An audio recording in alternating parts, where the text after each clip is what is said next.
তাহলে আজকে বাচ্চাটা কিভাবে হলো? এতগুলা সাংবাদিকদের সামনে ভাইয়া কি জবাব দিবে? সাকিব ভাইয়ের জীবনে অপু দি হচ্ছে একটা লাকি পারসন। বুবলি মা হলো, বুবলি তার স্বামী তাকে স্বীকৃতি দিচ্ছে না, এই ধরনের মানে এটা কেন? আমি আসলে অপু বিশ্বাসকে নিয়ে কোনো কথা বলি না। এখানে হচ্ছে আমার ব্যক্তি বিশেষ কেউ নেই। আমি হচ্ছে মানে একটা কথা কি যে আজকে বুবলিরও যদি এরকম ধরনের প্রবলেম হতো অবশ্যই আমি রুখে দাঁড়াতাম এবং এই সেম প্রতিবাদই করতাম। তাছাড়া আপনারা জানেন যে অপু বিশ্বাস বুবলির চাইতে ফিল্ম ইন্ডাস্ট্রিতে আগে এসেছে। তারপরে সাকিব ভাই আজকে বাংলাদেশের সুপারস্টার, তার সাথেও আমি মুভি করেছি।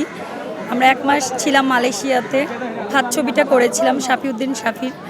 তো সাকিব ভাইরা কে কী বলে জানি না, বাট সে আমার কাছে অনেক ভালো একটা মানুষ হিসাবে।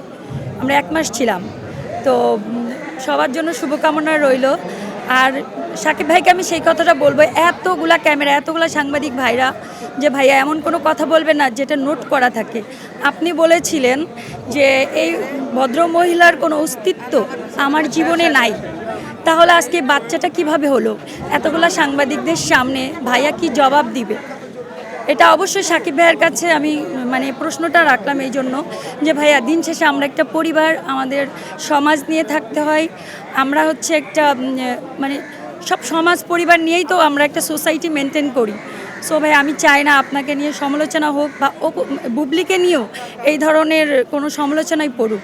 দিন শেষে বাচ্চাগুলো নিষ্পাপ, সবাই সবার মানে কি বলবো পিতৃত্বের পরিচয় পাক, এটাই আমরা চাই। আমরা চাই না যে বাচ্চাগুলোকে নিয়ে নোংরামি করুক। বাট আমি দিন শেষে সাকিব ভাইকে অবশ্যই বলবো, সাকিব ভাইয়ের জীবনে যেহেতু অপু দি হচ্ছে একটা লাকি পারসন এবং তার স্থান সবার ঊর্ধ্বে তার কাছে।